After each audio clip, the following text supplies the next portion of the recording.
Hello and welcome to the Fighting Moose Podcast. I'm your host and narrator, Jason Hendrickson. This is a podcast where I retell stories, some fictional and some historical, that can be enjoyed by people of all ages. So lately, one of my interests has been in wildlife photography, and a lot of my subjects are squirrels, because there are a lot of them around my house. So today, we are again sticking with the book titled Animal Chums, written by Jean McIntosh, and we are going to read the story titled The Saucy Squirrels. In other news, here at the podcast, John and I tapped some maple trees for some sap. Our first boil of sap is planned for this weekend, and the finished product is always worth the effort. If you can source some local maple syrup, I would suggest giving it a try. Now, let's turn to today's story. I hope you enjoy. Let's begin.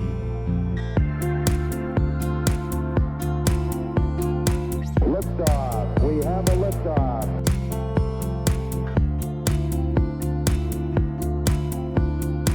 We choose to go to the moon in this decade and do the other things, not because they are easy, but because they are hard.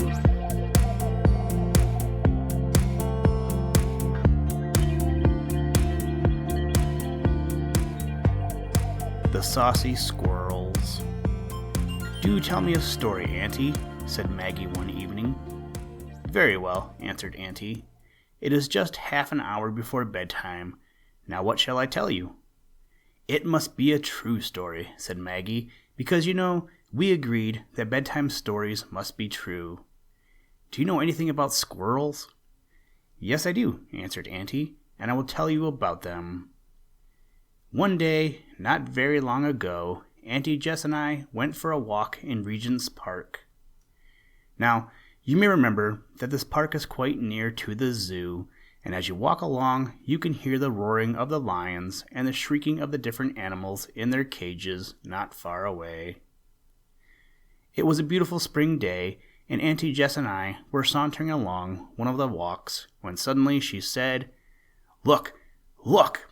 There is one of the squirrels out of the zoo. It must have escaped."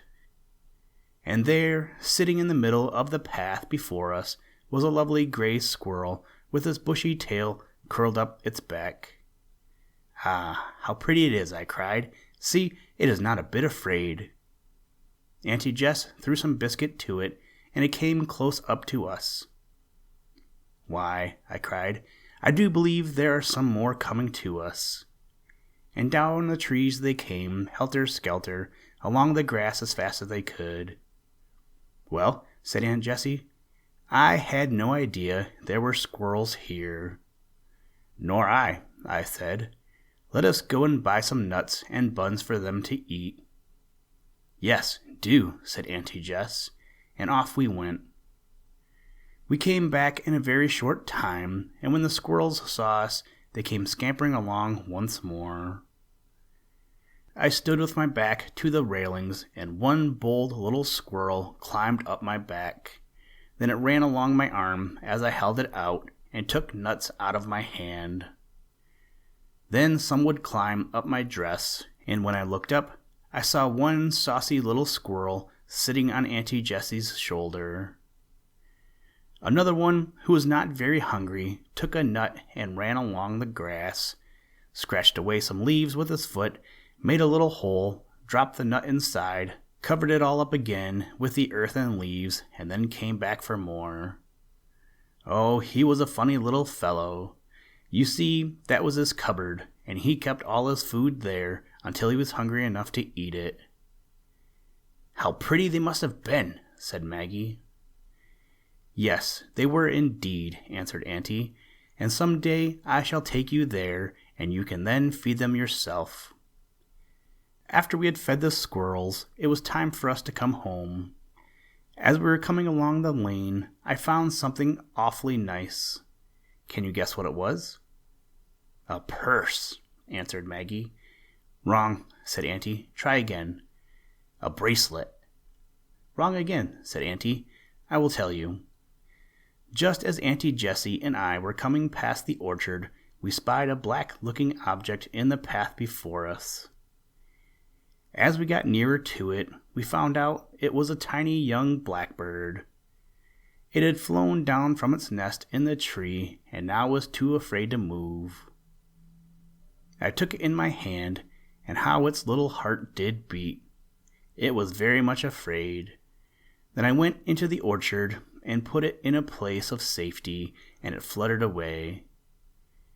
We had not gone very far along the road again when Auntie Jessie gave a squeal and jumped back. Just then, down dropped a young thrush from another tree. But just as I was going to pick it up, it flew across the road, so I left it there, as it was quite able to take care of itself. And now, there is not time to tell you any more tonight, for it is time to go to bed. Listen, Tranquility Base here. The Eagle has landed. That's one small step for man, one giant leap for mankind.